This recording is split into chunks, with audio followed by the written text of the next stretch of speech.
और जैसा कि हमने एक बहुत टफ टॉपिक पढ़ना स्टार्ट किया था, कैसे गवर्नर से गवर्नर जनरल बने, और फिर कैसे गवर्नर जनरल से वो भारत के गवर्नर जनरल बने, और फिर कैसे भारत के गवर्नर जनरल से वायसराय तक एक लंबी सीरीज चली।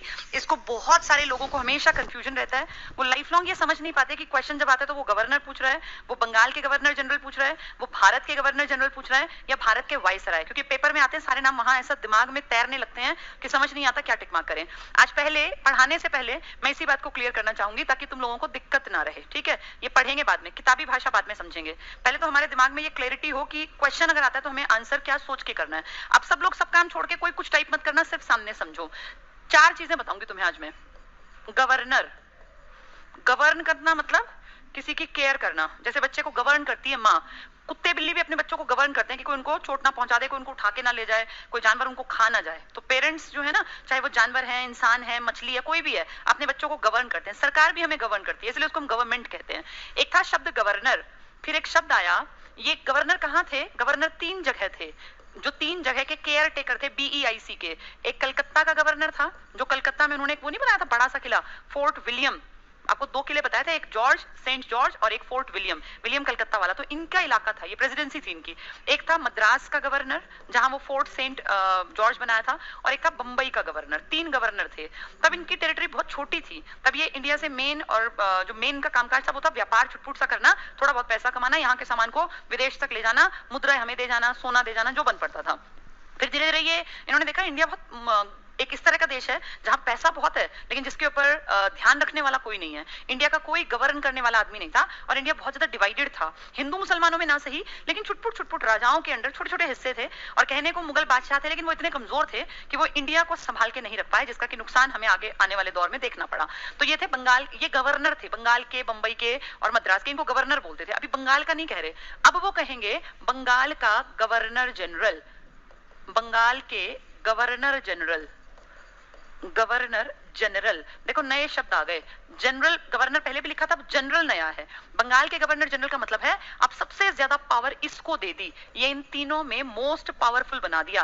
भाई अगर तीनों में किसी बात को लेके बहस होती है तो इसकी चलेगी, किसकी? कलकत्ता वाले की, जिसको आप कहते हैं बंगाल का गवर्नर। अब ये हेड है, जैसे आज भी आपके देश में चुनाव आयोग है ना, एक मुख्य चुनाव आयुक्त है, 2 अन्य है, तो मुख्य की ज्यादा इंपॉर्टेंस है।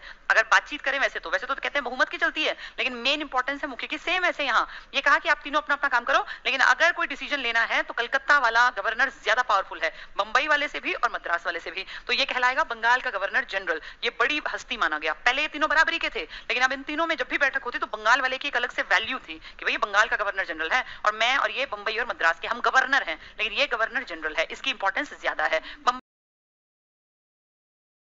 और मध्य धीरे धीरे इस पोस्ट की इंपॉर्टेंस बढ़ी। और ये अगर मैं बात करूं ना गवर्नर्स की, तो उस टाइम पे एक आदमी था क्लाइव, इसको मैं अगले पेज पे एक्सप्लेन करूंगी, अभी सिर्फ पोस्ट की इंपॉर्टेंस बता रही हूं। पहले कामकाज 3 जगह था, अब 3 जगह में एक इंपॉर्टेंट जगह बना दी, और फिर कहा कि सिर्फ ये नहीं, अब भारत पे हमारा राज है, तो भारत के गवर्नर जनरल अब भारत के कहलाएंगे। गवर्नर जनरल सेम है, लेकिन अब ये भारत का है। इसका मतलब अब पूरे इंडिया पे इनका राज है, बड़ी प्रॉपर्टी इनके पास है। ये भारत का गवर्नर जनरल, और फिर कंपनी राज करती रही। 1757 से हम देख रहे हैं प्लासी, 64 में बक्सर, और 1765 में ये बंगाल का गवर्नर बना था पहला, क्योंकि इलाहाबाद की संधि में बंगाल, बिहार, उड़ीसा की दीवानी इस कंपनी ने अपने हाथ में ले ली थी, इससे शाह आलम सेकंड से। इलाहाबाद की संधि के बाद से गवर्नर की पोस्ट बनी थी। फिर इसके बाद क्या हुआ, 1765 की गवर्नर की पोस्ट थोड़ी सी और बढ़ा के क्या बना दी, बंगाल के गवर्नर जनरल की, और फिर बना दी भारत के गवर्नर जनरल। और फाइनली 1857 में एक क्रांति हुई। इस पूरे दौर में ढेरों लोग आए, कोई गवर्नर के नाम पे, कोई गवर्नर जनरल बंगाल के नाम पे, कोई भारत के गवर्नर जनरल के नाम पे। ये जो घटना है ना भारत वाली, ये 1813 में हुई थी। एक चार्टर एक्ट आया था 1813 में, 13 में नहीं सॉरी 33 में, 13 में भी आया था, 33 में भी और 53 में भी। 33 वाले चार्टर एक्ट में कहा गया कि अब के बाद जो चीजें चल रही हैं, आपके बाद बंगाल के गवर्नर जनरल को भारत का गवर्नर जनरल कहा जाएगा। ये 1833 के चार्टर एक्ट में हुआ, और 1833 में जो ऑलरेडी एक आदमी बंगाल का गवर्नर जनरल था, वही आदमी भारत का गवर्नर जनरल कहलाने लगा। ठीक है, फिर 57 की क्रांति हुई और ये पोस्ट खत्म कर दी गई, और एक नई पोस्ट 1858 में देखने में आई, जिसे कहा जाने लगा भारत का वायसराय। तो अब ये 4 पोस्ट हैं तुम्हारे सामने। सबसे पहले छोटे छोटे 3 गवर्नर थे, फिर इन तीनों का मुखिया बनाया कलकत्ता वाले को और कह दिया ये बंगाल का गवर्नर जनरल है।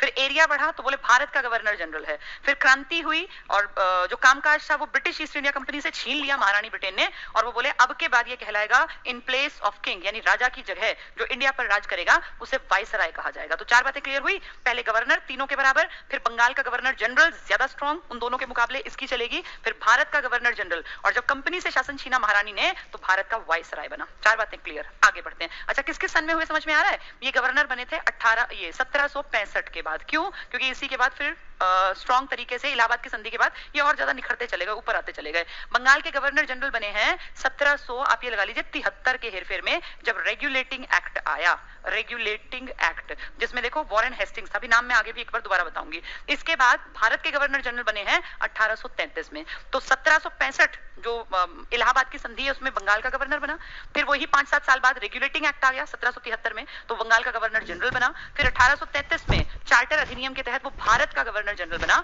और 1858 में जाके वो भारत का गवर्नर जनरल महारानी ब्रिटेन की जगह राज करने आया और उसे कहा गया ये वाइसराय ऑफ इंडिया है। ठीक है, ये 4 बातें बहुतों को तो पूरा जीवन ही समझ में नहीं आती कि इनमें अंतर क्या है। गवर्नर, बंगाल का गवर्नर जनरल, भारत का गवर्नर जनरल, वाइसराय, इसकी पोस्ट बढ़ती गई। अब देखो ध्यान से, 4 चीजें क्लियर। अब एग्जाम में आ जाएगा बंगाल का पहला गवर्नर कौन था। कलकत्ता और मद्रास का नहीं पूछेंगे क्योंकि बंगाल से इनकी बढ़त हुई है। फिर पूछेंगे बंगाल का पहला गवर्नर जनरल कौन था, गवर्नर जनरल, वहां तो सिर्फ गवर्नर पूछेंगे, गवर्नर। फिर पूछेंगे गवर्नर जनरल कौन था बंगाल का। फिर कहेंगे भारत का गवर्नर जनरल कौन था पहला, भारत का फर्स्ट गवर्नर जनरल। बीच वाला किसका है, बंगाल का गवर्नर जनरल, बंगाल का। नाम बदलेंगे इसलिए पेपर में तुम दुखी होगे अगर नहीं समझोगे। फिर पूछेंगे भारत का फर्स्ट वाइसराय कौन है, भारत का फर्स्ट वाइसराय। अब ये 4 लोग हैं, 4 ही इनके नाम हैं, हाँ 4 ही इनके नाम हैं। पहला बंगाल का गवर्नर, फिर बंगाल का गवर्नर जनरल, फिर भारत का गवर्नर जनरल, और फिर आएगा वाइसराय। वाइसराय कब आया, जब बंगाल और पूरे जो भारत का हिस्सा था इस पे महारानी ब्रिटेन का कब्जा हो गया, तब ये आया। इसमें एक फाइल मैंने आज जलवाई है आप लोगों को पढ़ाने के लिए, उसको देख लें एक बार, वो प्रॉपर अगर आ गई हो तो उसको पढ़ेंगे आज हम। अभी मैं इसके नाम समझा दूंगी आप लोगों को। चलिए, तब तक ये इसको सेट करता है तब तक हम बातचीत कर लेते हैं। ये बात क्लियर हुई। अब पहला आदमी जो आया था, याद है उसका नाम क्लाइव था। क्लाइव कहां कहां पढ़ा था हमने, क्लाइव पढ़ा था हमने पहली प्लासी की लड़ाई में, बहुत चालाक आदमी था, लेकिन बक्सर की लड़ाई में वो नहीं था, रॉबर्ट क्लाइव नहीं था, हेक्टर मुनरो था। जैसे ही संधि हुई 1765 में तुरंत से वापस आया, तो वो प्लासी की लड़ाई में था, इलाहाबाद की संधि में था, बक्सर के युद्ध में हेक्टर मुनरो था। बिल्कुल ठीक है, इससे पिछली फाइल भी होगी, हाँ ठीक है ठीक है ठीक है ठीक है ठीक है, मैं वापस एक बार इनको समझा दूं फिर फाइल। ठीक है, चलिए, किताब से सीधा पढ़ना बहुत डिफिकल्ट होता, नहीं क्लैरिटी होती, इसलिए पहले समझ लो। तो ये 4 बातें समझ में आ गई। अब बंगाल का पहला गवर्नर कौन था, देखो जो मैंने बताया 1757 में था प्लासी के युद्ध में, फिर वो 1765 की इलाहाबाद की संधि में था, उसका नाम क्या था, रॉबर्ट क्लाइव। पेपर में आएगा ये, तो इनमें कंफ्यूज नहीं रहना, रॉबर्ट क्लाइव। और यही वो क्लाइव है जिसने बंगाल में द्वैध शासन शुरू किया था। तुम्हें बताया था 2 तरह का शासन। 3 इंपॉर्टेंट चीज अपने हाथ में रखी, सेना बोला मैं देखूंगा, और वित्त में देखूंगा, और विदेश संबंध में देखूंगा, बाकी सारे राजा देख लेगा, यानी जिम्मेदारी राजा की, और जो मेन चीजें हैं उस पे देखा क्लाइव ने अपना कब्जा कर लिया। कितना चालाक आदमी था। इस क्लाइव को लंबा नहीं टिका ये, लंबा इन द सेंस, इसके बाद फिर ये कंपनी ने अपना राज प्रॉपर तरीके से शुरू कर दिया। क्लाइव के बाद फिर वहां पे रेगुलेटिंग एक्ट बना, और फिर कहा कि भैया एक गवर्नर अकेला नहीं, एक डिसीजन मेकर गवर्नर बनाओ बंगाल वाले को। तो वो क्या कहलाया, बंगाल का गवर्नर जनरल। ये कौन बना, वॉरेन हेस्टिंग्स। हेस्टिंग्स 2 हैं, हम पहले वाले की बात कर रहे हैं, वॉरेन हेस्टिंग्स। वारकरन वे बताया था तुम्हें, वॉरेन हेस्टिंग्स, कॉर्नवालिस और वेलेस्ली, 3 बहुत ताकतवर बंगाल के गवर्नर जनरल। आई बीच में भी हैं, लेकिन ये 3 बड़े नाम हैं, बड़े काम किए। तो वॉरेन हेस्टिंग्स क्या बना है, बंगाल का गवर्नर जनरल। बंगाल का पहला गवर्नर कौन, क्लाइव, कम है अभी, पावर नहीं है। रेगुलेटिंग एक्ट पावरफुल बना दिया बंगाल का गवर्नर जनरल वॉरेन हेस्टिंग्स को। इसके बाद आया भारत का गवर्नर जनरल। 1833 में मैंने बताया एक्ट आया, चार्टर अधिनियम, जिसके तहत कहा कि अब जो हेड होगा वो भारत का गवर्नर जनरल। उस टाइम ऑलरेडी एक आदमी इस पोस्ट पे काम कर रहा था, इसी का नाम बदल के तो ये कर दिया बंगाल वाले, क्योंकि राजधानी हमारी कलकत्ता ही थी स्टार्टिंग में। तो अब कौन है भारत का गवर्नर जनरल, लॉर्ड, इन सबके नाम में लॉर्ड लगेगा, विलियम बेंटिक। विलियम बेंटिक, जो अभी हमने पढ़ा नहीं था। मैंने हेस्टिंग्स तो पढ़ा दिया था, बेंटिक नहीं पढ़ाया, क्योंकि अभी हम लोग गवर्नर, कल मैंने यहाँ पे आके फाइल रोक दी थी और कहा था पहले इसको मैं समझाऊंगी, टाइम कंज्यूमिंग है ये। तो भारत का पहला, पूरे इंडिया का पहला गवर्नर जनरल वही बना जो पहले बंगाल का गवर्नर जनरल था। ये 1828-29 से काम कर रहा था और ये 35 तक रहेगा। उसी के बीच में आया है ये चार्टर अधिनियम, जिसमें कहा कि भारत का कहलाएगा। तो अगर पूछें कि बंगाल का अंतिम गवर्नर जनरल कौन था, तो भी यही टिक करना, क्योंकि इसी का टाइम पीरियड है ये। 1828-29 के आसपास आया और 1835 तक रहा। तो तुम खुद देखो, इसी के बीच में अधिनियम आया था 1833 का, जिसको बोलते हो चार्टर एक्ट, जिसमें क्या कहा कि अब के बाद जो बंगाल का गवर्नर जनरल है वो भारत का गवर्नर जनरल बनेगा। तो ये तो ऑलरेडी कुर्सी पे बैठा हुआ था, यानी यही सेम आदमी बंगाल का लास्ट गवर्नर जनरल है और ये भारत का पहला गवर्नर जनरल है, एक ही आदमी। ये ध्यान रखना पड़ेगा आपको। इसके बाद फिर ये क्रांति, लैप्स की नीति और ये सब आप जानते ही हैं। और फिर फाइनली हम लोगों ने इसको मना करने के लिए कि भाई हम तुम्हारा राज नहीं सहेंगे, और हम लोगों ने क्रांति की, कल मैंने क्रांति पूरी समझाई थी तुम्हें। उस क्रांति के बाद कहा कि इसकी पोस्ट ही बदलो, अब ये सब कुछ महारानी ब्रिटेन देखेगी और इसको इन प्लेस ऑफ किंग, इसका मतलब होता है in place of king, Bharat का पहला वाइसराय। तो क्रांति जिसके टाइम में हुई थी ना, और वही आदमी सेम, कुछ नहीं बदला, बस अब महारानी ब्रिटेन का नाम चलेगा, अब कंपनी का नाम नहीं चलेगा। कंपनी ने एक आदमी बनाया हुआ था जिसका नाम था लॉर्ड कैनिंग। क से क्रांति, क से कैनिंग, ये ऐसे ही याद किया था मैंने अपने लिए भी, क से क्रांति, क से कैनिंग। कैनिंग के टाइम में क्रांति हुई और कैनिंग के टाइम में ही ये पोस्ट बदल के वाइसराय कहलाई। कैनिंग नहीं हटा, कुर्सी का नाम बदला। कैनिंग बैठा हुआ था भारत के गवर्नर जनरल की कुर्सी पर, इसके टाइम में क्रांति हो गई, तो इसको क्या फर्क पड़ना है, क्रांति हुई, क्रांति दबा दी गई। महारानी ब्रिटेन ने कहा कंपनी तुमने बहुत राज कर लिया और तुम गवा दोगी सोने की का अंडा देने वाली इस मुर्गी को, तुम हटो और हम काम करेंगे, हमारे देश में तो पैसा आना है, तुम लाओ हम लाएं, हम ज्यादा अच्छे तरीके से काम करेंगे। महारानी ब्रिटेन ने पीछे कर दिया बीईआईसी को और खुद बोली मैं हूं महारानी ब्रिटेन, अब भारत मेरी निगरानी में रहेगा। आदमी जैसे हैं काम करते रहेंगे, कोई फर्क नहीं पड़ेगा। तो कैनिंग जिसके टाइम में क्रांति हुई, जो कंपनी का आदमी था, अब वो महारानी ब्रिटेन का आदमी बन गया, कोई फर्क नहीं पड़ा, बस उसकी पोस्ट का नाम बदला। ये क्या है ध्यान से देखना, कैनिंग भारत का अंतिम गवर्नर जनरल है और महारानी ब्रिटेन के अंडर काम करने वाला पहला वाइसराय। सेम बात हो गई जैसी इसके साथ हुई थी। ये बंगाल का अंतिम गवर्नर जनरल था, तभी तो ये पहला भारत का गवर्नर जनरल बना, क्योंकि इसके टाइम पीरियड के बीच में चार्टर एक्ट आया और इसके टाइम पीरियड के बीच में क्रांति हुई। तो ये भारत का अंतिम गवर्नर जनरल है और महारानी ब्रिटेन के अंडर काम करने वाला भारत का पहला वाइसराय भी। ठीक है, थोड़ा सा दिक्कत लगती है शुरू में, लगता है पता नहीं याद होगा नहीं, हम तो भूल जाएं, कुछ नहीं है इसमें। 4 बातें हैं। 3 जगह के गवर्नर थे, जिनमें से बंगाल वाला पूछेंगे क्लाइव, क्यों, क्योंकि उसने द्वैध शासन चलाया, बहुत चालाक आदमी था। इसके बाद रेगुलेटिंग एक्ट बना, कहा कि बंगाल का गवर्नर गवर्नर जनरल बनेगा, तीनों का मुखिया होगा। तब कौन बना दिया वहां पर बना दिया वॉरेन हेस्टिंग्स, जिसको देखो 7 साल उसके ऊपर महाभियोग चला था, याद होगा ना वो सारा, फिर दोष मुक्त उसको कर दिया था। बड़ा चालाक आदमी था, उसने मदरसा भी बनाया था, उसने बहुत सारे काम किए। ये बना बंगाल का गवर्नर जनरल, मतलब ये बड़ा आदमी। फिर कहा भारत का वही बना दिया जो अंतिम गवर्नर जनरल था बंगाल का, जिसका नाम था विलियम बेंटिक, 1833 में, उसी का नाम बदल के भारत का गवर्नर जनरल। फिर भारत का गवर्नर जनरल कैनिंग था, उसके टाइम क्रांति हुई, महारानी ब्रिटेन ने अपने हाथ में चार्ज लिया, आदमी सेम बैठे रहे, उसका नाम क्या पड़ गया, वाइसराय। अब उम्मीद करती हूँ चारों बातें समझ में आ गई होंगी। अगर पहला पूछेंगे क्लाइव है, प्लासी के युद्ध में क्लाइव था, हेक्टर मुनरो आया बक्सर के युद्ध में, लेकिन इलाहाबाद संधि में फिर से क्लाइव आ गया, द्वैध शासन इसने शुरू किया। वॉरेन हेस्टिंग्स बंगाल का गवर्नर जनरल, द्वैध शासन की समाप्ति की इसने। फिर आया विलियम बेंटिक, जिसने सती प्रथा को रुकवाया था राजा राम मोहन रॉय की हेल्प से, जिसने ठगी प्रथा को बंद करवाया था, कई काम किए थे। और फिर आएगा लॉर्ड कैनिंग। अब मुझे उम्मीद है इसमें तुम्हारा नंबर नहीं कटेगा, अगर आ गया तो कटना भी नहीं चाहिए। ये बंगाल का, जब 3 थे, ये बंगाल का मुखिया टाइप का, फिर ये भारत का मुखिया और फिर वो महारानी के अंडर मुखिया भारत का। ठीक है, चलिए अब कुछ छुटपुट सी बातें कर लेते हैं ताकि वो किताबी भाषा तुम्हें समझने में आसानी रहे। मैंने तुम्हें जब तक पढ़ा दिया ना, ये बहुत टफ टॉपिक है, बहुत लोग डिमांड करते हैं इसको कि इनको पढ़ा दो, क्योंकि ये समझ में ही नहीं आते, कितने ही पढ़ लो बहुत कंफ्यूजन क्रिएट करते हैं, बहुत ज्यादा कंफ्यूजन। ये इजीएस्ट तरीके से बता रही हूँ, बहुत आसान, सिर्फ 2-3 बार सुन लेना, किताब उठा के पढ़ लेना, तुम्हें लगेगा हाँ आसान टॉपिक था, वरना ये बहुत डिफिकल्ट है। अब देखो हम क्या क्या पढ़ चुके, हम बंगाल के गवर्नर जनरल में पढ़ चुके हैं वार, करन, वे, इसका मतलब वॉरेन हेस्टिंग्स हम पढ़ चुके पूरा डिटेल से।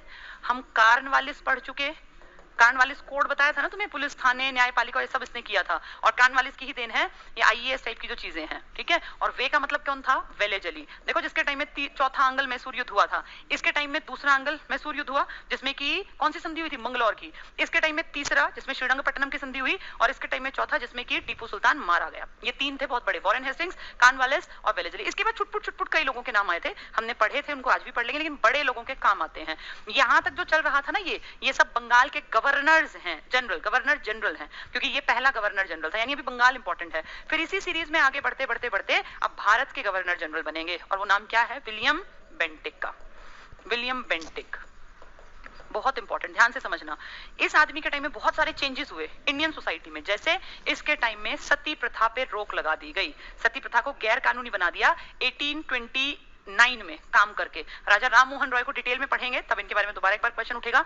1829 में कानूनन इसको इलीगल करार दिया कि कोई भी अगर जनता, कोई कम्युनिटी हमें किसी औरत को जबरदस्ती सती करते हुए मिलेगी तो उनके खिलाफ कानूनी कार्यवाही होगी, यानी औरतों को हस्बैंड के मरने के बाद भी जिंदा रहने का अधिकार एक तरह से दे दिया गया। सती प्रथा का अंत करने का श्रेय जाता है इसके टाइम में, पहला इंपॉर्टेंट पॉइंट। दूसरा इंपॉर्टेंट पॉइंट, विलियम बेंटिक के टाइम में इंग्लिश में शिक्षा को आगे बढ़ाने की बात की गई, यानी हमारी पढ़ाई लिखाई का माध्यम क्या हो। अब तक हम क्या पढ़ते थे, संस्कृत, पुराण, उपनिषद, वेद। अब अंग्रेजों ने देखा है ये पढ़ा पढ़ा के इनको कुछ नहीं इनके दिमाग में ये आएगा, ब्राह्मण ऊंचा और ये नीचा, इससे हमें कोई फायदा नहीं। हमें फायदा है इनको हम इतना मैथ्स पढ़ा दें कि हमारी मदद कर दें हमारे काम में, क्योंकि काम लगातार बढ़ रहा है। इनको इतना साइंस पढ़ा दें कि इनकी मोटी बुद्धि में ये पुराने रीति रिवाज जो है इनसे पीछा छुड़ा लें। इनको अंग्रेजी सिखा दें ताकि हमारे काम को ये आसान बना सके। तो अब अंग्रेजों ने 1835 में लॉर्ड मैकॉले का नाम है, सिर्फ सुनते चलना तुम, लॉर्ड मैकॉले ये कहलाते हैं अंग्रेजी शिक्षा के जनक, फादर ऑफ इंग्लिश एजुकेशन। ये बहुत बार आता है एग्जाम्स में, father of English education in India, Bharat में अंग्रेजी शिक्षा का जनक लॉर्ड मैकॉले।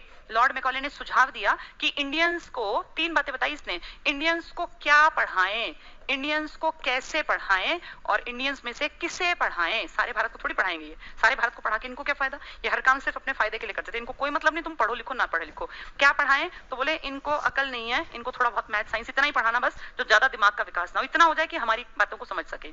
कैसे पढ़ाएं, तो इनको इंग्लिश मीडियम से पढ़ाओ। क्यों, क्योंकि अंग्रेजी में हमें फायदा होगा, अगर इनको छुटपुट टूटी फूटी अंग्रेजी आती होगी तो ये हमारा काम निकालते रहेंगे। किसे पढ़ाएं, तो इंडिया में तो अमीर गरीब जैसे थे आज भी थे, इन्होंने कहा अमीरों को पढ़ा दो, जो थोड़े से ऊपर है ना, जो ठीक ठाक टाइप के हैं, इनको पढ़ा लिखा दो, फिर इनसे ज्ञान छन छन के गरीबों तक अपने आप पहुंच जाएगा। निस्पंदन का सिद्धांत था ये, निस्पंदन का सिद्धांत पेपर में आ जाएगा, किससे संबंधित है निस्पंदन का सिद्धांत, तो ये किसको पढ़ाना है इससे संबंधित है।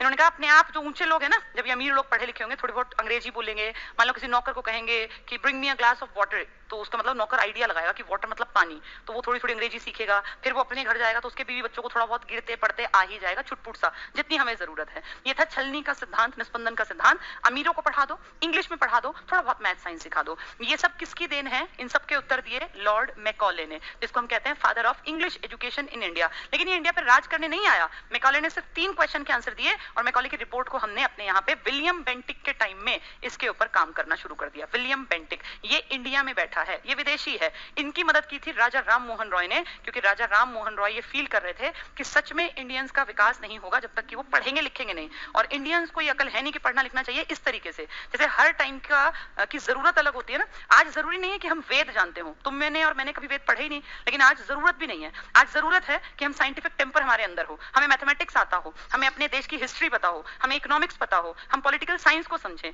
ये आज की जरूरत है। तो उस टाइम पे जरूरत लगी राजा राम मोहन रॉय को कि हाँ अंग्रेजी सीखनी जरूरी है, क्योंकि इनकी मंदबुद्धि तभी खुलेगी, इनकी आंखें, जब ये देखेंगे कि दुनिया कितनी तेज है। मान लिया अभी अंग्रेजी ज्यादा नहीं आएगी, लेकिन आने वाली पीढ़ियों को जब अंग्रेजी अच्छी आएगी, तो भगत सिंह जैसे भी तो पैदा हुए जिन्होंने पढ़ी अंग्रेजी किताबें, विदेशी पूरी संस्कृत को पढ़ा, संस्कृति को, विदेशों को जाना, उनके आइडियाज को देखा, उनसे वो बहुत मोटिवेटेड रहे, यानी कहीं ना कहीं अंग्रेजी पढ़ने का फायदा हुआ। ऐसा मत मानो कि अंग्रेजी का फायदा नहीं हुआ, तो फायदा हुआ। ये सब किसके टाइम की देन है, अभी हम किसकी बात कर रहे थे, देखें पीछे हम बात कर रहे थे विलियम बेंटिक की, जो कि क्या है, बंगाल का अंतिम गवर्नर जनरल और भारत का पहला गवर्नर जनरल विलियम बेंटिक। इसके साथ बहुत सारे लोग आते जाएंगे, लेकिन हम मेन की बात करेंगे। इसके बाद 4-5 छुटपुट नाम आएंगे, मैं सबसे इंपॉर्टेंट की बात करूंगी। इनके बाद आने वाला एक बहुत बड़ा आदमी है डलहौजी, काफी लेट आए हैं लेकिन हाँ बहुत बड़ा नाम है इनका, डलहौजी, लॉर्ड डलहौजी। ऐसा आदमी जिसने पूरे इंडिया के सिस्टम को बदलने का एक अपने दिमाग में बीड़ा उठा लिया कि मैं इंडिया में अंग्रेजों की जड़ों को ऐसा मजबूत कर दूंगा कि ये जल्दी ना उखड़ पाए। और डलहौजी के एग्जाम्पल सुनते चलना, इन्होंने सबसे बड़ा जो अपने लिए योगदान है, हमारा तो नुकसान, इनके देश के लिए योगदान, ये है राज्य हड़प नीति, जो मैंने शायद कल भी बताई थी आपको 57 की क्रांति के टाइम पर। इसी को आप कहते हैं लैप्स थ्योरी। लैप्स थ्योरी ये क्या थी, जिस इंडियन राजा का खुद का बेटा नहीं है, स्वयं का बेटा नहीं है, बेटी हो तो मानते नहीं थे, बेटा नहीं है, उसकी सारी प्रॉपर्टी अंग्रेजों के पास चली जाएगी ऑटोमेटिकली, वहां का सारा टैक्स अंग्रेज खाएंगे और वहां पे अंग्रेजों का ही राज चलेगा, कंपनी का राज चलेगा। हमारे इंडियंस जो थे, इनके बेटों की तो इतनी इंपॉर्टेंस है, बेटियों का कोई महत्व नहीं, जबकि अंग्रेजों की बेटियों की बहुत इंपॉर्टेंस है, अपने बेटा बेटी को बराबर मान रहे हैं। लेकिन हमें कह रहे हैं कि अगर तुम में से किसी घर में लड़का नहीं है उत्तराधिकारी, तो प्रॉपर्टी हमारी BEIC की है। कई सारे हड़प लिए इन्होंने राज्य। बहुत आसान था, राजा की शादी हुई, 1 साल से पहले पहले उसका मर्डर करवा दो उसी के किसी आदमी से, और फिर कह दो कि देखा इस राजा का कोई उत्तराधिकारी नहीं है ना, इसलिए प्रॉपर्टी हमारी। पता नहीं कितनी रियासतें हड़प गए लोग, खुद मरवाते थे राजा के। जैसे राजकुमार बड़ा हुआ, शादी हुई उसकी, और शादी के बाद साल भर भी नहीं पकड़ा, 3-4 महीने में मरवा दिया, तो अगला उत्तराधिकारी जन्मा ही नहीं था, उससे पहले मरवा दिया। या उत्तराधिकारी जन्म ले गया, उस उत्तराधिकारी को मरवा दिया, फिर राजा को मरवा दिया। तो भाई एक तरह से देखा जाए तो उत्तराधिकारी कोई नहीं, कितना आसानी से हड़प लिया इस तरीके से। और इसमें सबसे पहले जो इन्होंने राज्य हड़पा था वो सतारा की रियासत थी, और फिर तो लाइन लगती चली गई, इतनी लंबी लाइन कि ढेरों रियासतें हड़प के बैठ गए, अपने आप राजाओं को मरवाते और फिर कहते तुम्हारा कोई उत्तराधिकारी नहीं है। या मान लीजिए कोई बूढ़ा राजा हो गया, उसके बेटे की शादी नहीं हुई, उससे पहले मरवा दिया, और बुढ़ापा आ गया उस आदमी का, तब उसके और तो औलाद है नहीं, लड़कियां हैं, जो लड़के थे वो मरवा दिए। अंग्रेजों के लिए तो चुटकियों का काम था ना ये, राज्य हड़प नीति से ढेरों राज्य खा गए ये इंडिया के। इसके अलावा कितना चालाक है डलहौजी, देखना क्या बोला, बोला मेरा हमारा जो इलाका है ना सिक्किम का जो इंडिया का इलाका था ये अलग था, बहुत बढ़िया काम चलाता था। सिक्किम पे इसने ब्लेम लगाया झूठ का, बोला सिक्किम में हमारे 2 अंग्रेज डॉक्टर जो थे इनके साथ तुम इंडियंस ने बदतमीजी की है, हमारे ये कह रहा है हमारे 2 अंग्रेज डॉक्टरों के साथ तुमने बदतमीजी से बात की है और इसलिए तुम्हारी हड़पी जाएगी रियासत। कोई लॉजिक है ये, बदतमीजी से बात की है तो इसके लिए तुम्हारी रियासत को हम हड़पेंगे, जैसे कितना इलॉजिकल है ये, कोई दलील देने की बात है ये, कंपनी बस हड़पना है, कुछ भी कह के हड़प लो। सिक्किम को इल्जाम लगा के कि तुमने हमारे 2 अंग्रेज डॉक्टर वहां रहते थे, काम करते थे और तुमने बदतमीजी की इसलिए सिक्किम हमारा। तीसरा, मैंने आप लोगों को बताया था एक रियासत थी अवध की, याद है अवध का चुनार का किला 50 लाख रुपए, किसकी कहानी थी ये, बक्सर की। अवध में एक गड़बड़ थी, मैंने पहले भी आपको कहीं ना कहीं आइडिया दिया था। अवध आपका पड़ता है यूपी का इलाका, यहाँ पे ना जो राज कर रहे थे मुस्लिम कम्युनिटी के थे।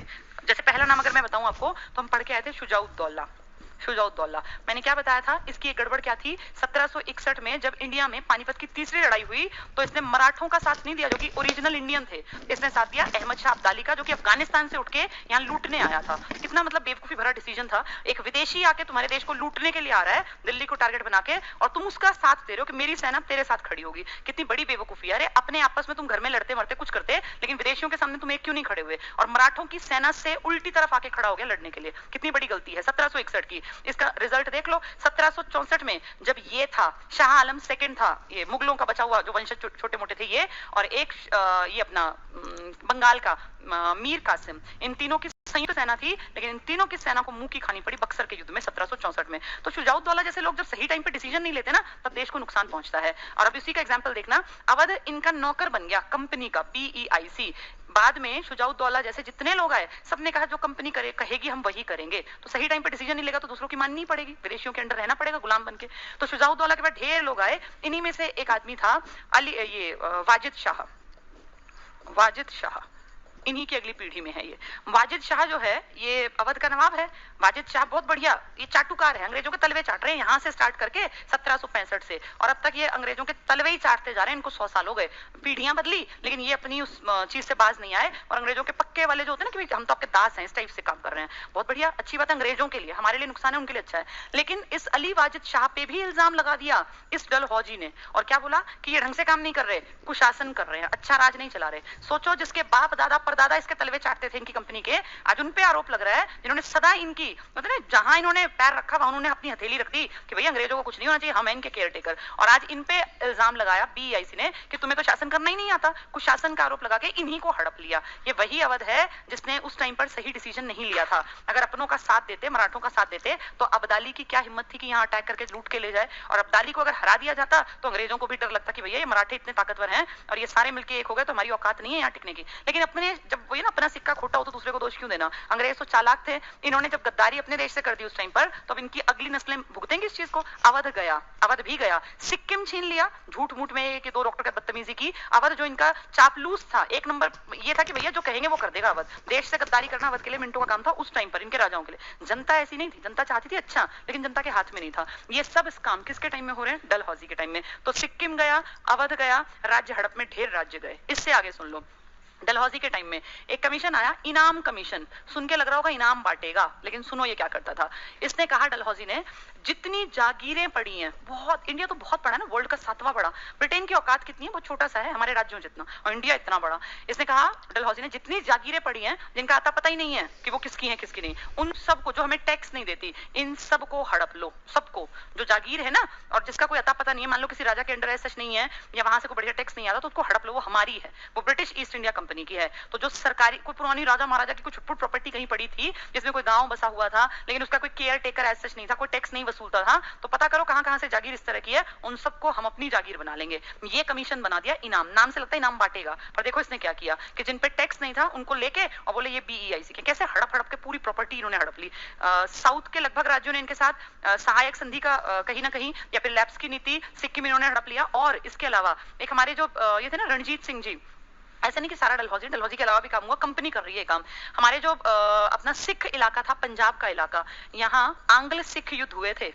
आंग्ल सिख दो लड़ाइयां हुई हैं, अंग्रेजों की और सिखों की, आंग्ल सिख युद्ध। और लास्ट में जाके आप ये मान लो 1848-49 में फाइनली सिखों का पूरा इलाका अंग्रेजों के कब्जे में था, पूरे का पूरा इलाका। और ये आंग्ल सिख युद्ध दो हुए, इन दोनों में ही कंपनी जो है वो, उनका टारगेट एक ही था कि कैसे ना कैसे करके इनको हड़पना है, इनकी प्रॉपर्टी को अपने अंडर लेना है।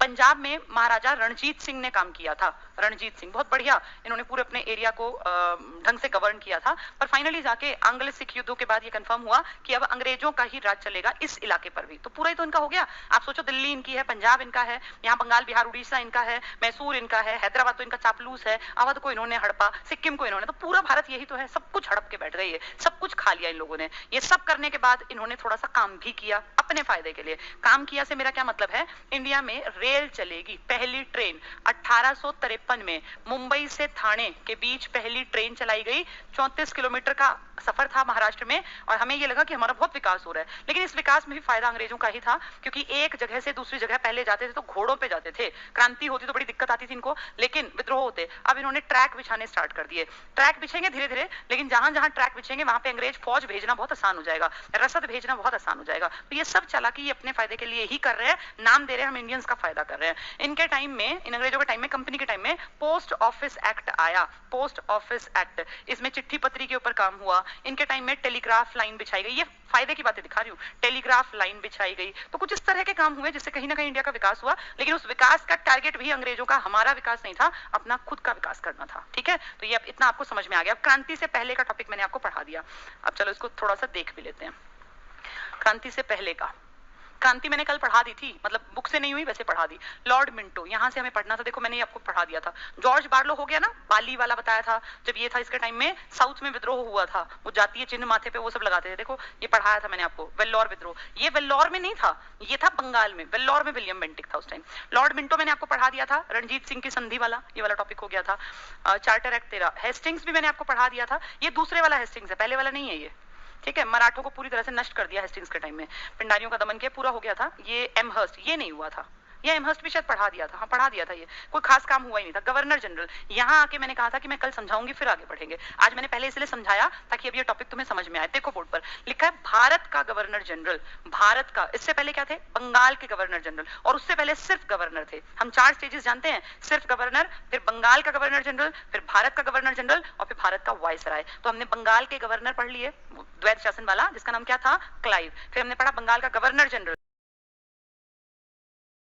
जो पढ़ रहे हैं भारत के गवर्नर जनरल, यानी अब इनकी प्रॉपर्टी बढ़ गई है। अभी क्रांति नहीं हुई, क्रांति होते ही नाम हो जाएगा भारत का वायसराय। तो देखो पहला विलियम बेंटिक, क्या बताया बेंटिक के बारे में, अंग्रेजी शिक्षा इसके टाइम में आई, सती प्रथा इसके टाइम में बंद हुई, नरबली इसके टाइम में खत्म हुई। राजा राम मोहन रॉय, और वो आदमी कौन था, मैकॉले, अंग्रेजी शिक्षा का जनक। ध्यान से देखेंगे 1828 से 35 तक है ये, इसी के बीच में आएगा 1833 का चार्टर अधिनियम, जिसमें इसका नाम करेंगे भारत का गवर्नर जनरल। तो जब ये लास्ट था ना, तो ये था बंगाल का गवर्नर जनरल, अब ये क्या बन गया, भारत का गवर्नर जनरल। देखो 1803 में ये मद्रास का गवर्नर था, मद्रास मतलब जिसकी इंपॉर्टेंस कम थी, क्योंकि इंपॉर्टेंस तो बंगाल की थी ना। पहले स्टार्टिंग में ये छोटा अफसर था, फिर ये बड़ा अफसर बना, फिर ये भारत का अफसर बना। 1803 में कहा था ये, मद्रास का। इसी के समय 1806 में वेल्लोर, तमिलनाडु में सैनिकों ने विद्रोह कर दिया, क्योंकि कहा कि तुम ये माथे पे क्या तिलक लगाते हो, कोई शिवजी का, कोई हनुमान का, नहीं लगाने, ये कानों में बालियां कोई नहीं पहनेगा।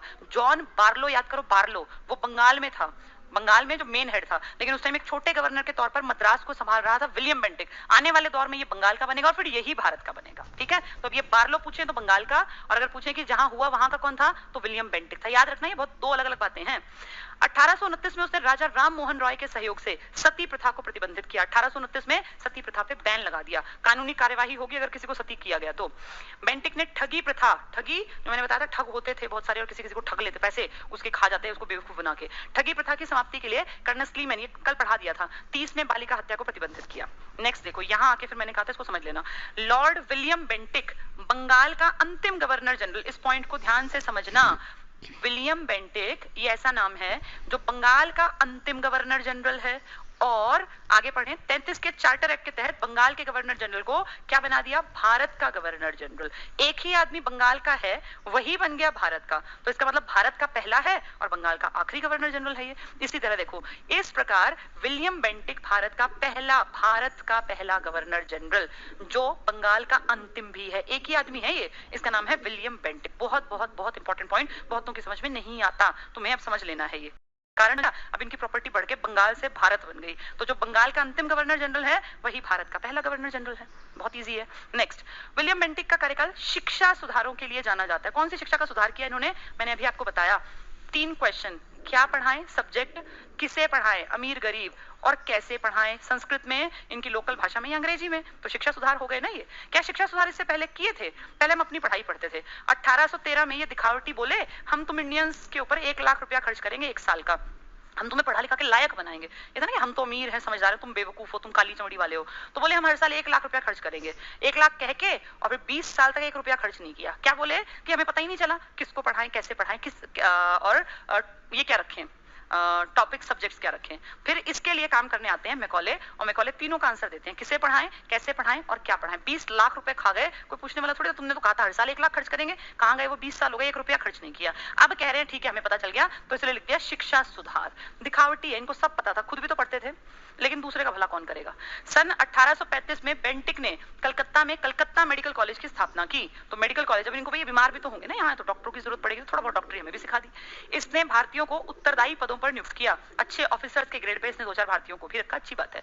1835 में मैकॉले, अंग्रेजी शिक्षा का जनक, किस सिफारिशों को लागू करते हुए अंग्रेजी के द्वारा शिक्षा का माध्यम बनाया गया। ये ध्यान रखना, भारत में अंग्रेजी शिक्षा का जनक है लॉर्ड मैकॉले। विलियम बेंटिक के टाइम में आया है, और राजा राम मोहन रॉय भी पक्ष धरते कि अंग्रेजी पढ़ लो, थोड़ा तुम्हारा दिमाग खुल जाएगा।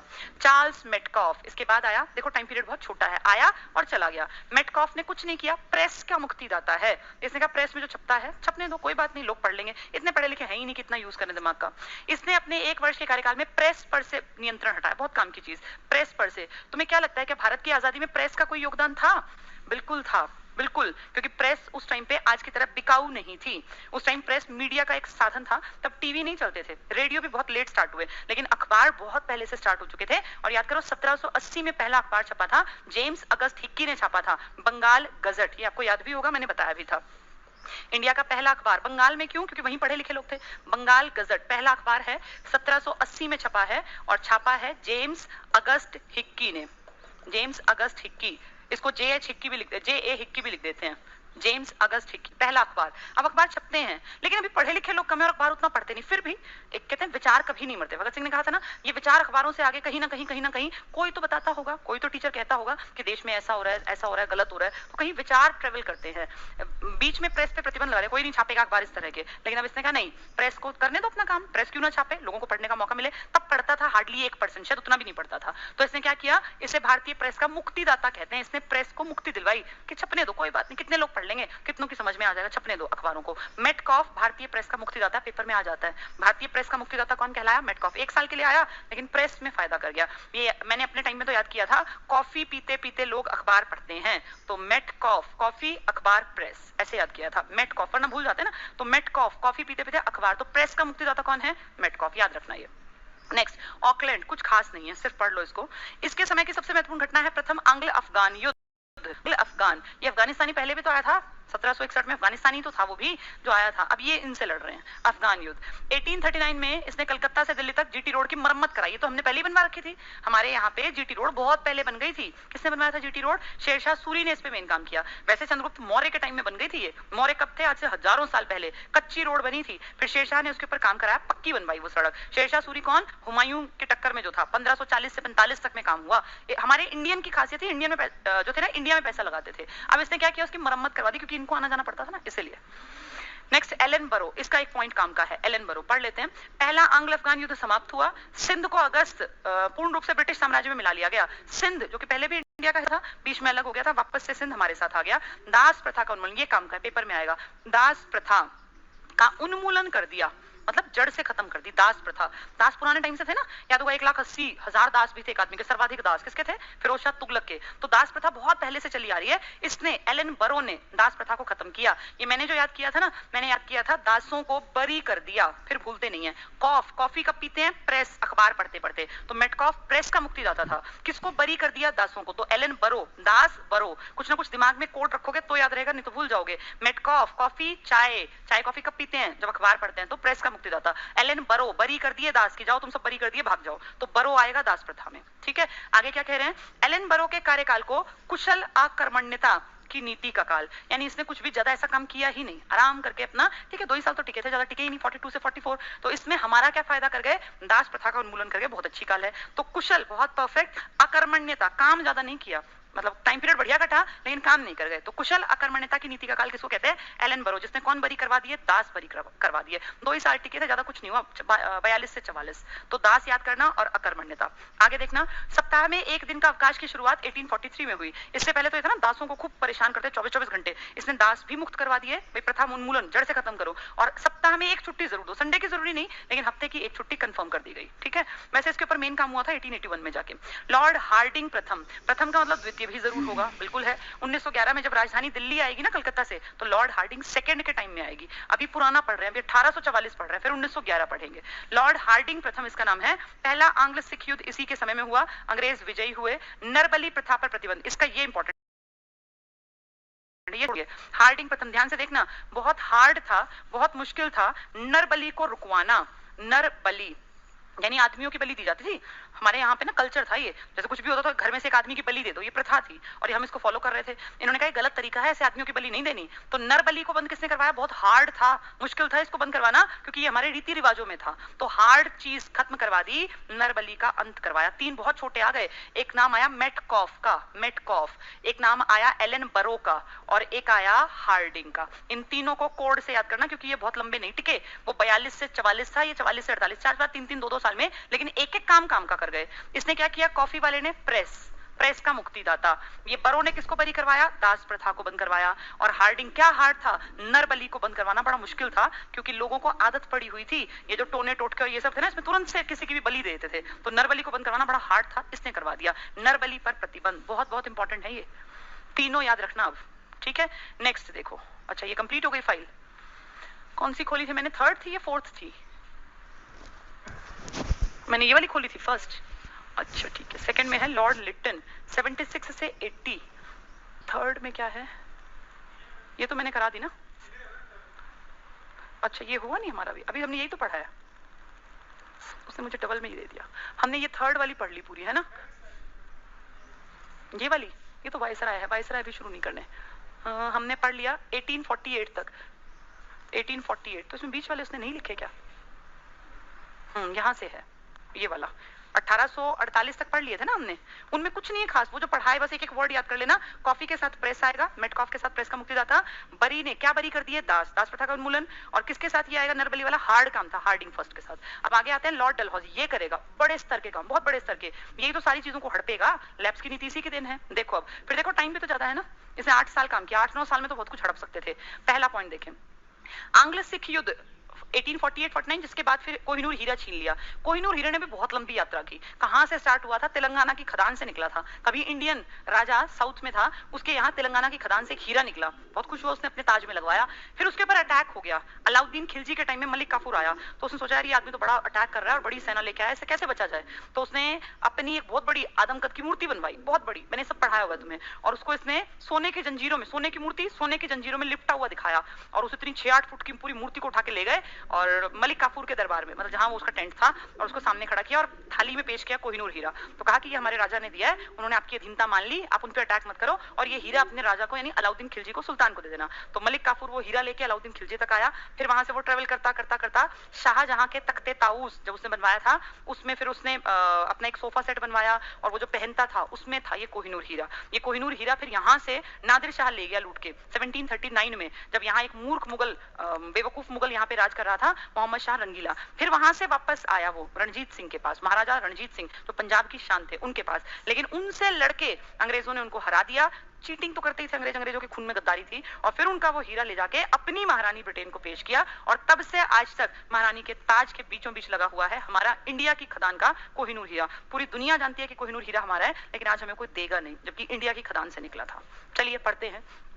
तो द्वितीय आंग्ल सिख युद्ध हुआ, पंजाब का ब्रिटिश शासन में विलय। ये पूछेंगे, पंजाब एक ऐसा राज्य था जो नहीं डरा, नहीं दबा अंग्रेजों से, लेकिन अब उसका भी विलय कर लिया 1849 में लॉर्ड डलहौजी के शासन में। डलहौजी बड़ा चालाक आदमी था, धूर्त आदमी था। ये जगत प्रसिद्ध हीरा कोहिनूर महारानी विक्टोरिया को भेज दिया, वहां से आज तक कोई नहीं ले गया, ना किसी में हिम्मत नहीं। तो ये कोहिनूर हमारा था, यहाँ से नादिर शाह ले गया, नादिर शाह से छीन के भी वापस आया था और महाराजा रणजीत सिंह के पास था, लेकिन अब अंग्रेजों ने इनको मतलब एक तरह से खत्म कर दिया इनका चैप्टर, और फिर यहाँ से अपनी महारानी को भेज दिया 1949 के बाद से उनके पास है वो। द्वितीय और 52 में लोअर बर्मा और पेगू को अंग्रेजी राज्य। धीरे धीरे ये प्रॉपर्टी बढ़ाएगा, डलहौजी प्रॉपर्टी बढ़ाएगा। डलहौजी ने, देखो ये सब मैंने समझा दिया। सिक्किम पर क्या आरोप लगाया कि तुमने हमारे 2 डॉक्टरों के साथ, देखो सिक्किम पर 2 अंग्रेज डॉक्टरों के साथ दुर्व्यवहार का आरोप लगाकर 1850 में उस पर अधिकार कर लिया। ये प्रॉपर्टी बढ़ा रहा है, इसने बर्मा छीन लिया, इसने पंजाब का विलय कर लिया, अब सिक्किम को बोला तुमने हमारे डॉक्टरों के साथ बदतमीजी की। आगे देखना, 1852 में इसने एक इनाम कमीशन, जो कोई इनाम नहीं देगा प्रॉपर्टी छीनेगा हमारी, की स्थापना की गई। इसका उद्देश्य था भूमि कर रहित, जो टैक्स नहीं देते कोई इस तरह के गांव, उनका पता लगाओ और उसके बाद उनसे छीन लो उस जमीन को। हमें टैक्स नहीं चाहिए, जमीन ही छीन लो। देखो कितने घटिया हैं, कोई छुटपुट गांव हैं जो बेचारे टैक्स नहीं देते और बहुत गरीब हैं, किसी तरह गुजर बसर करते हैं, आत्मनिर्भर हैं, वहीं गाय बांधते हैं, वहीं अपनी खेती करते हैं, थोड़ा बहुत में कोई कहते हैं कि हमें बिजली चाहिए। वो इंडिपेंडेंट छुटपुट आदिवासी टाइप के गांव बसे हुए हैं, तो बोला उनको पता करो और पता करके उनकी जागीरें छीन लो, हमें टैक्स नहीं चाहिए, हम तो छीनेंगे। तो कितने घटिया हैं, देखो कैसे इंडियंस का सामान छीनते चले जा रहे हैं। इनाम कमीशन, नाम से लग रहा है कुछ बांटेंगे इनाम।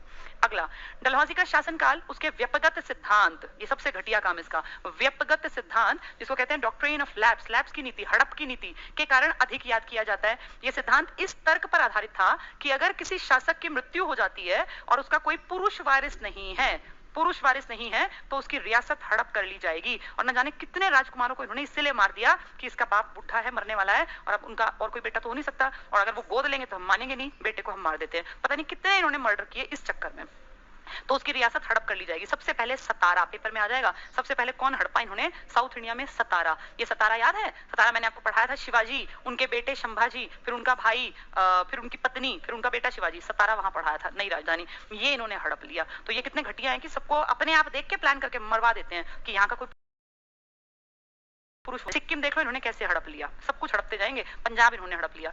1856 में अवध, जो कि बेचारा इनके तलवे चाटता था, अब से नहीं पता नहीं कितने साल बीत गए, 1765 से इनका चाटुकार था, इनके तलवे चाटता था, 100 साल हो गए उसको ये करते करते, कभी इनसे उल्टा नहीं गया। लगभग 100 साल हो गए ना, 56 से 56 में 100 साल और बीत गए। 100 साल से ऊपर जो इनका नौकर की तरह रह रहा है, इनकी हर बात को अक्षरशः मानता है, पालन करता है, उस पे इल्जाम लगा दिया कि ये कुशासन करता है। तो तुम अब तक कहां थे 100 साल से, तुम्हें दिखाने की कुशासन करता है ये। तो क्या कह रहे हैं, अवध को कुशासन का आरोप लगाकर अंग्रेजी राज्य में मिला लिया गया। उस समय अवध का नवाब था वाजिद अली शाह। इनकी भी गलती है, जो अपनों से गद्दारी करते हैं, विदेशियों का साथ देंगे, उनका कहीं ना कहीं तो नुकसान होगा, पर ये नुकसान इसका मत देखो, ये नुकसान हमारा है, भारत का है, क्योंकि इनकी जड़ें जमती चली गई अंग्रेजों की। 1856 में इसने तोप खाना, देखो कितना चालाक, जहां तोप रखी जाती है इसका हेडक्वार्टर बदलेगा, राजधानी भी अपनी ऊपर ले जाएगा। तोप खाने के मुख्यालय को कलकत्ता से ले गया मेरठ, और याद करो 57 की क्रांति में 300 सैनिक मेरठ से ही चले थे दिल्ली, जब बहादुर शाह जफर को उन्होंने अपना केंद्रीय नेतृत्व दिया था। तो वही है ये, तोप खाने के मुख्यालय को कलकत्ता से मेरठ स्थानांतरित किया और सेना का मुख्यालय ले गया शिमला में। तोप खाना मेरठ में गया और सेना का मुख्यालय शिमला में गया। ठीक है, चलिए आगे बढ़ते हैं। ये देखो कैसे कैसे काम कर रहा है। शिक्षा संबंधी सुधार, अच्छा ये रह गया, इसको पहले मैं थोड़ा बता दूं आपको। देखो, एक तो मैंने आपको बताया मैकॉले, विलियम बेंटिक के टाइम में, एक अब मैं बता रही हूँ, एक आदमी है जिसका नाम है चार्ल्स वुड। चार्ल्स वुड, इसने एक बहुत बड़ी फाइल तैयार की शिक्षा के ऊपर, जिसको कह देते हैं वुड्स डिस्पैच। और इसकी खासियत ये थी कि ये बिल्कुल प्राइमरी लेवल से लेकर युवा तक की शिक्षा के ऊपर एक प्लान था, एक प्रोजेक्ट था। जैसे अभी नई शिक्षा नीति आई है ना 2020 में, इस तरह से इसने उतनी बड़ी नहीं, लेकिन इसने एक बहुत बड़ा इनिशिएटिव लिया था। इसी के बाद फिर यूनिवर्सिटीज बनी थी इंडिया में, इससे पहले यूनिवर्सिटी नहीं थी हमारे यहाँ। तो इसलिए इसको कहते हैं, भारत में मैग्ना कार्टा है ये अंग्रेजी शिक्षा का। अगर कहें अंग्रेजी शिक्षा का फादर या जनक कौन है, तो मैकॉले। किसके टाइम में आई, तो विलियम बेंटिक। लेकिन अब ये कह रहे हैं मैग्ना कार्टा। मैग्ना कार्टा आप जानते हैं राजकीय आज्ञा पत्र था, 1215 में ब्रिटेन में ये निकला था राजकीय आज्ञा पत्र, वहां से ये शब्द आया मैग्ना कार्टा। और हमारे यहाँ 1814 1954 के वुड्स डिस्पैच को Magna carta of English education की संज्ञा दी जाती है, क्योंकि इसमें प्राइमरी, सेकेंडरी और सीनियर सेकेंडरी सब लेवल की बातचीत की गई। काम नहीं किया, ये बातचीत करने में बहुत आगे हैं। 1813 में 1 लाख की बात कर रहे थे, 1833 में बोले हमें समझ में नहीं आया कहाँ कैसे किसको पढ़ाना है, फिर 33 से और 53 में फिर चार्टर आया तो बोले हम तुम्हारे लिए यूनिवर्सिटी बनाएंगे, इतने इतने काम करेंगे, बेशक उसमें पढ़ाएंगे अपनी मर्जी से। तो चार्ल्स वुड के इसको चार्ल्स वुड डिस्पैच कहते हैं। अब देखो उसी के ऊपर ये पॉइंट था। शिक्षा संबंधी सुधारों में डलहौजी ने 54 के वुड्स डिस्पैच को लागू किया। मैंने बता दिया वुड नाम का आदमी है, उसकी फाइल है, इसलिए नाम दिया वुड्स डिस्पैच। खूब आता है क्वेश्चन। मैग्ना कार्टा राजकीय आज्ञा पत्र जो कि 1215 में इंग्लैंड में था, of English education in India को लागू किया गया। ठीक है। डलहौजी के समय भारत में रेलवे परिवहन का आरंभ, बहुत इंपॉर्टेंट क्वेश्चन, रेलवे परिवहन का आरंभ हुआ। इसी समय भारत में पहली बार 16 अप्रैल 53 में बंबई से थाने, बहुत इंपॉर्टेंट, 34 किलोमीटर पहली रेल चलाई गई। 54 में नया पोस्ट ऑफिस एक्ट पारित हुआ और भारत में पहली बार डाक टिकट का प्रचलन। ये पूछ लेंगे डाक टिकट पहली बार कब चली, तो भारत में पहली बाबार डाक टिकट। अब आप लोग नहीं जानते क्योंकि आपके घर में मोबाइल है, आप व्हाट्सएप चैट कर लेते हैं, आप व्हाट्सएप कॉल कर लेते हैं, लेकिन मुझे ध्यान है हमारे में थे तो हमारे घरों में लेटर्स आया करते थे, कभी दादा के घर से, कभी नाना के घर से, क्योंकि हम बाहर रहते थे। मेरे पिताजी ट्रांसफरेबल जॉब में थे एयरफोर्स में, तो कभी नाना के, कभी ताऊ जी का लेटर आता, तो उस टाइम में पोस्ट कार्ड, पोस्ट ऑफिस से लाके उन पे वो स्टैंप लगाई जाती थी। तो वही बता रहे हैं, ये इसकी देन थी।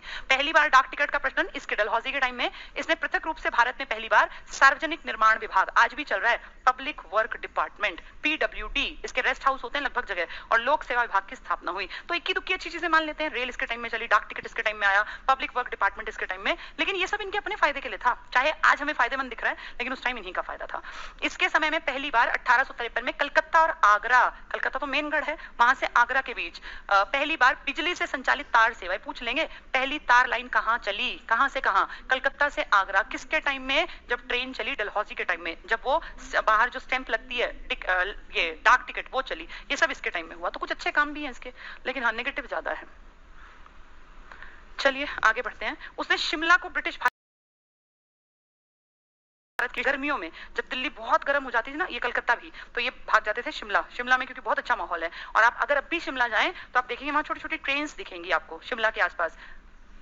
क्या, तो वो जो ट्रेन है ना, बहुत छोटी ट्रेन, बहुत छोटी, उनकी पटरियां नैरो गेज है, बहुत छोटी, वो सब शिमला के आसपास ही चलती हैं, वो इन्हीं की चलाई हुई हैं सारी, अंग्रेजों की। तो शिमला को ब्रिटिश भारत की राजधानी बनाया गर्मियों की, और भारतीय नागरिक सेवा के लिए कॉम्पिटिटिव पेपर। इसको थोड़ा सा समझना। देखो, एक तो शिमला कौन सी राजधानी बनी, ग्रीष्म काल की, क्योंकि वैसे तो बंगाल थी, लेकिन बंगाल में फिर लगता कि बहुत उमस बढ़ जाती है, ऐसा होता है, तो उठा के शिमला ले गए। और एक इंपॉर्टेंट पॉइंट क्या, भारतीय नागरिक सेवा, इंडियन सिविल सर्विसेज, ICS, जिसको आज आप ये IAS IPS की उसमें गिनते हैं, प्रतियोगिता परीक्षा, कॉम्पिटिटिव एग्जाम होगा। हम अच्छी तरह जानते हैं सिविल सेवा का जनक एक आदमी था जिसका नाम था कॉर्नवालिस, लॉर्ड कॉर्नवालिस। उसके बाद हमने पढ़ा था एक कॉलेज बना था जहां सिविल सर्वेंट पढ़ाई करते थे, आज तो मसूरी में है, लेकिन तब बना था कलकत्ता में, fort William college, fort William college. यहाँ पे उस टाइम के IAS जो थे ना, इनको पढ़ाया लिखाया रखा जाता, ट्रेनिंग दी जाती थी। यानी अगर पूछे इसका जनक कौन है, तो कॉर्नवालिस। फोर्ट विलियम कॉलेज का निर्माण हुआ था वेलेजली के टाइम पे, वेलेजली, वार करन वे, बाहर छोड़ दो, करण कॉर्नवालिस वे, वेलेजली। इसने IAS IPS की शुरुआत की, इसने जहां वो रहेंगे पढ़ेंगे उसकी शुरुआत की, और इनके लिए प्रतियोगी परीक्षा होगी, कॉम्पिटिटिव पेपर होगा, इसकी शुरुआत की थी इस आदमी ने, जिसका नाम है लॉर्ड डलहौजी। तो IAS IPS, हाँ जो UPSC लिख रहे हैं आज, UPSC आप कहते हो, इनकी शुरुआत में 3 लोगों के अलग अलग योगदान है। अगर कहें IAS IPS की सेवा का जनक कौन था, लॉर्ड कॉर्नवालिस। ये सेलेक्ट हो गए, तब ऐसा पेपर नहीं था, किसी खास इंटरव्यू वगैरह पे लेते होंगे।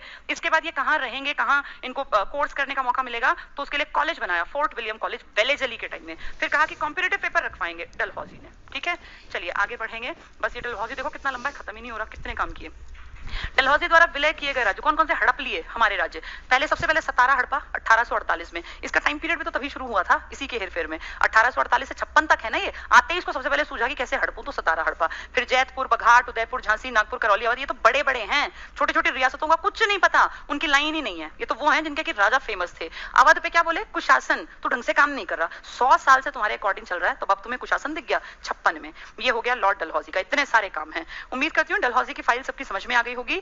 और अब हम लोग जो है आगे बढ़ेंगे, क्योंकि डलहौजी से अगला जो आएगा ना, उसके टाइम में क्रांति होगी। 56 तक है ना ये, इसने माहौल तैयार कर दिया, लोगों का गुस्सा भर दिया, हड़पता जा रहा है, कभी कुछ कह रहा है, कभी कुछ, कभी कहता है कुशासन कर दिया, कभी कहता है हमारे अंग्रेज डॉक्टर बदतमीजी कर दी, कभी कह रहा है कि इनाम कमीशन बना दो। काम कर रहा है, कुछ अच्छे काम भी, पोस्ट ऑफिस, PWD, रेल है, लेकिन उन सबको देखें तो उससे हमारा क्या फायदा, हम तो गांव में बसते थे। रेल यूज करोगे तुम करोगे, अंग्रेजी यूज करेंगे हम, तो कहीं ऐसे रेलों में बैठ के जाने वाले नहीं। हमारे कौन से बिजनेस चल रहे थे कि हमें जाके संभालने थे वो। इंडियन तो ज्यादातर गांव में थे हमारे, ये मानो तुम्हारे परदादा के दादा के टाइम की बातें हो रही हैं ये। 1808 थोड़ी था उस टाइम में, हमारे घरों में से कौन बैठ बैठ के रेल में जाता होगा। तो रेल चली है तो तुम्हारे फायदे के लिए, अपने फायदे के लिए चली है। पोस्ट ऑफिस, हमारे घरों में तो अनपढ़ लोग थे उस टाइम, हमारी 4-5 पुश्ते पुराने कौन पढ़े लिखे थे, तो कौन लेटर लिखेगा, तुम अपने लिए यूज कर रहे हो, क्योंकि तुम्हें लेटर लिखे हुए टाइमली मिल जाए कि यहाँ क्रांति होने वाली है, यहाँ विद्रोह की प्लानिंग चल रही है, अपने लिए कर रहे हो तुम ये, हमारे लिए नहीं। लेकिन हाँ ठीक है, 1% मान लेते हैं हमारा भी फायदा हुआ आने वाले दौर में, क्योंकि 50-100 साल बाद इसका यूज हमने भी किया था। ठीक है, चलिए आज हमने डलहौजी को पढ़ा, हमने कलकत्ता बंगाल के गवर्नर पहले पढ़ा जिसमें कोई नहीं था, क्लाइव था। बंगाल के गवर्नर जनरल पढ़े जिसमें वॉरेन हेस्टिंग्स, कार्नवालिस, वेलेस्ली जैसे बड़े बड़े नाम थे। फिर हमने पढ़े भारत के गवर्नर जनरल। भारत के में हमने देखो कई नाम पढ़ लिए, ये क्या कर रहे हैं, कितने बड़े बड़े काम। विलियम बेंटिक से स्टार्ट हुए हैं ये, क्योंकि वही 1833 में था जो बंगाल का अंतिम गवर्नर जनरल है और भारत का पहला गवर्नर जनरल। और अब हम 56 तक आ गए, क्रांति का सारा बैकग्राउंड तैयार है। और क्रांति के टाइम में 56 में ये हटा था और लॉर्ड कैनिंग आया था, और कैनिंग के टाइम में क से क्रांति हुई और फिर सारा सिस्टम बदला, क्योंकि ये पोस्ट बदलकर वायसराय में चेंज कर दी। ठीक है, ये हिस्ट्री का टफेस्ट टॉपिक मानते हैं बच्चे कि ये समझ में नहीं आता, लेकिन अगर इसको ढंग से पढ़ और पढ़ा दिया जाए ना तो ये बहुत आसान है। एक एक पॉइंट है किसी किसी के। नरबली हार्ड था रोकना, लॉर्ड हार्डिंग। मेटकॉफ कॉफी पीते पीते अखबार पढ़ते हैं, प्रेस का मुक्तिदाता। किसने जो छोटे छोटे काम मैंने आपको बताए ये इस तरह से याद कर लेना, जैसे एम हस्ट का एक आधा काम मिल जाए आपको, जो चुटपुट मिले, वैसे मैंने सारे इंपॉर्टेंट आपको बता दिए हैं। ठीक है, अब बस एक टॉपिक रह गया वायसराय का, और 57 की क्रांति के बाद से 1947 तक हम वायसराय ही वायसराय देखेंगे, सब कुछ डिटेल से पढ़ेंगे ताकि पेपर में हमारे नंबर ना कटें। अब कहीं भी क्वेश्चन आए, चाहे गवर्नर के ऊपर, गवर्नर जनरल के ऊपर या फिर वायसराय के ऊपर, तो तुम्हारा नंबर नहीं कटना चाहिए। अंतिम वायसराय कौन था कलकत्ता, इसका बंगाल का अंतिम, ये सॉरी गवर्नर जो कि बना गवर्नर जनरल जो भारत का बना, तो विलियम बेंटिक पहला है जो भारत का बना। और अंतिम पूछेंगे जो भारत का था गवर्नर जनरल फिर वायसराय बना, तो वो कैनिंग है। कल हम कैनिंग से पढ़ेंगे, यानी क्रांति से आगे की घटनाएं। चलिए कल कैनिंग से आगे पढ़ के क्रांति को भी पूरा करा दूंगी। Thank you.